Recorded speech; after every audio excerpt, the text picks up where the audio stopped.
আমি বাইর হয়ে আসলাম, বাইর হয়ে এসে ওনাকে সালাম দিয়ে বললাম, দেখেন তো আমাকে চিনতেছেন? বলে হ্যাঁ চিনতেছি, তুই অমুক অমুক অমুক মামার ছেলে। তা আপনার তো ৬-৭টা ছেলে আছে, ছেলে নাই বলতেছেন কি জন্যে?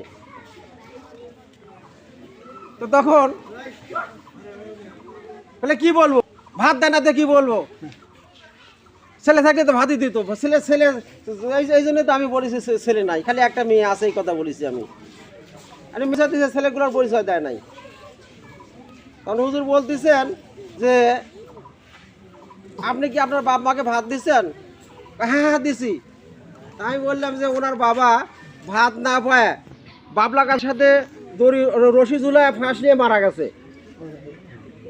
হ্যাঁ আমার বাবার ওই জন্য মারা জানে, আমার বাবা হলো পেটের ব্যথা ছিল, গ্যাস ছিল, এই গ্যাসের জ্বালায় থাকতে পারে না, সে ফাঁস নিয়ে মারা গেছে।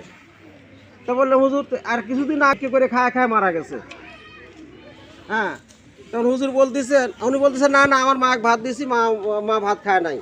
হ্যাঁ, যাই হোক, শেষ কথা হলো কি, হুজুর বললেন যে যদি আপনি আপনার মা বাপকে ভাত দিতেন তাহলে আপনার ছেলেরাও আপনাকে ভাত দিত। এই কথাটা গল্পটা করার উদ্দেশ্য হলো আমার যে আমরা কিন্তু পূর্ববর্তীদেরকে ভালোভাবে বিদায় দেই নাই। এই যারা আজকে বিদায় নিতে আসছে, আমরা কিন্তু কি করেছি যে আজকে বিদায় অনুষ্ঠান, আজকে মাদ্রাসায় যাব না, আজকে তো পড়াশোনা নাই। কারণ 10-এর ছাত্ররা 9-এর ছাত্রছাত্রীরা এই কাজগুলাই বেশিরভাগ করে। আমাদের একটা পরিবেশ কেমন যেন একটা এরকম একটা পরিবেশ হয়ে গেছে আর কি। তা আমাদের এই পরিবেশ থেকে উঠে আসা লাগবে, ভালো পরিবেশের দিকে আগান লাগবে আমাদের।